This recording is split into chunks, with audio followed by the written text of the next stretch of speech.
తెలంగాణ అభివృద్ధి రేటు అంటే మన జిఎస్డిపి దేశ సగటు కన్నా అధికంగా ఉంది అని గట్టిగా అర్థన ప్రసంగంలో చెప్పారు.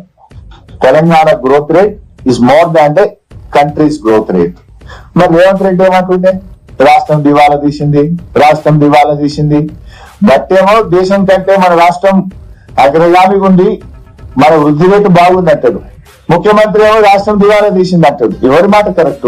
మరి దేశ సగటు కంటే మన రాష్ట్ర వృద్ధి రేటు బాగుంటే 6 గ్యారెంటీలు ఎందుకు ఎగ్గొడుతున్నారు?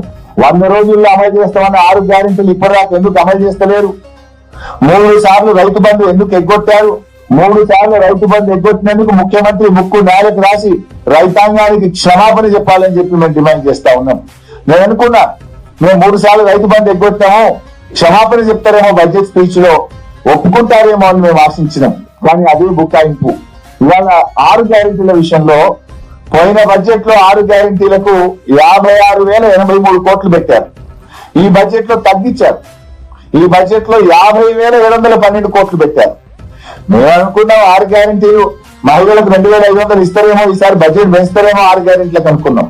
వృద్ధులకు 4,000 పెన్షన్ ఇస్తారేమో, బడ్జెట్ పెంచుతారేమో అనుకున్నాం. కానీ కోత పెట్టిండ్రు.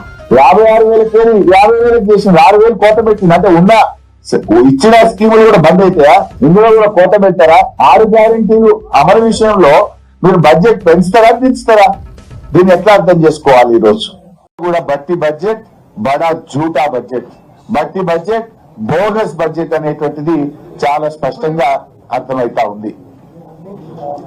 అసెంబ్లీ ఎన్నికల టైంలోనేమో అభయహస్తం, ఇలా 3వ బడ్జెట్ చూసిన తర్వాత అది అభయహస్తం కాదు రిక్తహస్తం అని అర్థమైపోయింది. తెలంగాణను హైదరాబాద్ ను 3 ముక్కలు చేయడం తప్ప ఈ బడ్జెట్ లో విజన్ లేదు.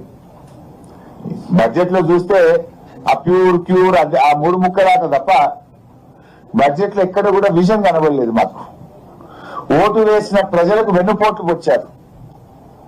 ఇవాళ బడ్జెట్ చూస్తే మహిళలకు 2,500 ఇస్తామన్నారు, మొండి చెయ్యి. వృద్ధులకు 4,000 పెన్షన్ ఇస్తామన్నారు, మొండి చెయ్యి. ఉద్యోగస్తుల పాత బకాయిలు ఇచ్చే విషయంలో, పిఆర్సీ డిఏ విషయంలో ఉద్యోగస్తులకు మొండి చెయ్యి. రిటైర్డ్ ఉద్యోగుల బకాయింపుల చెల్లింపు విషయంలో ఏదైనా చెప్తారేమో, ఊరట కలిగిస్తారేమో అంటే మొండి చెయ్యి. ఉపాధ్యాయులకు మొండి చెయ్యి. ఆర్టీసీ డేట్ ఏమైనా పెట్టి వాళ్ళని ప్రభుత్వ ఉద్యోగులు గుర్తిస్తారేమో అంటే ఆర్టీసీ కార్మికులకు మొండి చెయ్యి. సింగరేణి కార్మికులకు మొండి చెయ్యి. చేనేత కార్మికులకు మొండి చెయ్యి. గౌడన్నలకు మొండి చెయ్యి. యాదవ సోదరులకు 2వ దశ గొడ్లు ఇస్తారేమో అంటే మొండి చెయ్యి. మా ముదిరాజులను బీసీఏలో చేరుస్తారేమో, వాళ్ళకి ఏమైనా సంక్షేమ పథకాలు పెడతారేమో అంటే మొండి చెయ్యి. మొత్తంగా బీసీ సమాజానికి మొండి చెయ్యి. బీసీ సప్లైన్ పెట్టడం, ఏటా 20,000 కోట్లు పెట్టమన్నారు. ఇవాళ 3వ బడ్జెట్ అయిపోయిన తర్వాత కూడా బీసీలకు సప్లైన్ పెట్టింది లేదు. బీసీలకు మొండి చెయ్యి చూపించారు. ఎస్సీ ఎస్టీలకు మొండి చెయ్యి. అగ్రవర్ణ పేదలకు, బ్రాహ్మణులకు, వైశ్యులకు మొండి చెయ్యి. మైనార్టీలకు మొండి చెయ్యి. ఇవాళ ఆశా అంగన్వాడీ వర్కర్లకు, చిరు ఉద్యోగులకు మొండి చెయ్యి. మైనార్టీలకు మొండి చెయ్యి. మైనార్టీలకు సప్లైన్ అమలు చేస్తాం అని చెప్పారు. కానీ ఇలా మైనార్టీలకు కూడా ఈ బడ్జెట్ లో మొండి చేయి చూపించారు. ఈ బడ్జెట్ లో సకల జనులకు దక్కింది గుండు సున్నా.